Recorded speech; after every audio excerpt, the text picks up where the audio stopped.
నమస్తే అండి అందరికీ. నేను మీ చక్రవర్తి. మీరు చూస్తున్నారు అగ్రిగురు యూట్యూబ్ ఛానల్ అండి. ప్రజెంట్ మీరు బ్యాక్ సైడ్ చూస్తున్నారు కదండి, బొప్పాయిలో అంతర పంటగా వేసినటువంటి పుచ్చ ప్లాటు అంతా మనకు 4 నుండి 6 కిలోల మధ్యలో అయితే మనకైతే కాయ అయితే ప్రజెంట్ అయితే అవైలబుల్ ఉంది. అలానే బ్లాక్ చూసుకున్నట్టయితే 3 కేజీల దగ్గర అయితే మనకైతే ప్రజెంట్ సైజింగ్లో అయితే ఉందండి. సో ఇప్పుడంతా మనం ప్రజెంట్ కాయ సైజ్ వచ్చేదానికి ఫెర్టిగేషన్ అయితే చేస్తున్నాము. అలానే 6వ, 7వ స్ప్రేయింగ్ అయితే మనకు వెంబటనే జరగడం జరిగింది. మరి ఈ స్ప్రేయింగ్స్ మనం ఎందుకు చేసాము, ఈ స్ప్రేయింగ్స్లో ఎటువంటి ప్రోడక్ట్స్ వాడామని చెప్పి ఈ వీడియోలో మీకైతే నేనైతే డీటెయిల్స్ అయితే ఇస్తాను. మరి పుచ్చ పంటలో 40 రోజులు పైబడిన తర్వాత మనకైతే బూడిద తెగులైతే అటాక్ అయిందండి.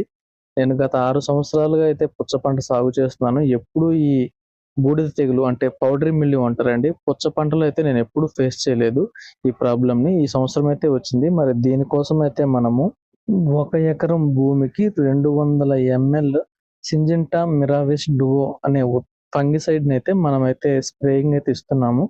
దీంతో పాటుగా మనకు పొలంలో అక్కడక్కడ కాయ తొలుచు పురుగు అయితే ఉందండి. మీరు చూస్తున్న విధంగా ఇటువంటి పురుగు అయితే ఉంది. దీన్ని కంట్రోల్ చేయడానికి మనమైతే ఇమామెక్టిన్ బెంజెట్ 5% అయితే స్ప్రేయింగ్లో అయితే వాడుతున్నామండి. మరి 7వ స్ప్రేలో చూసుకున్నట్టయితే మనమైతే క్లోరాంథ్రనిలిప్రోల్, ఇది వచ్చి మనకు కరోజన్ టెక్నికల్ అండి.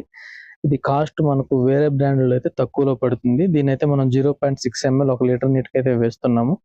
దీంతో పాటుగా సింజెంటా వాలే అల్లికన్ అయితే 1 లీటర్ నీటికి 1 ml చొప్పున అయితే స్ప్రేయింగ్లో అయితే వాడుతున్నాము. ఈ 6, 7 రెండు స్ప్రేయింగ్లోనూ మనమైతే డైథిన్ M45 ఫంగిసైడ్ని కూడా 1 లీటర్ నీటికి 2 గ్రాముల చొప్పున అయితే వేసుకుని స్ప్రేయింగ్లో అయితే స్ప్రే చేయడం జరిగింది.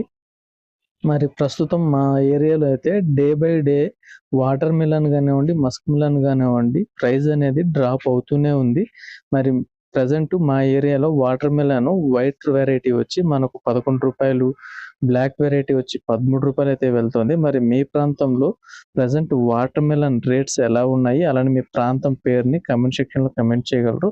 అలానే మీకు ఈ వీడియో నచ్చినట్టయితే లైక్ చేయండి. అలానే ఇటువంటి మరిన్ని వ్యవసాయానికి సంబంధించిన వీడియోస్ కోసం అయితే మన అగ్రిగురు యూట్యూబ్ ఛానల్ని సబ్స్క్రైబ్ చేసుకుని సపోర్ట్ చేస్తారని కోరుకుంటున్నాను.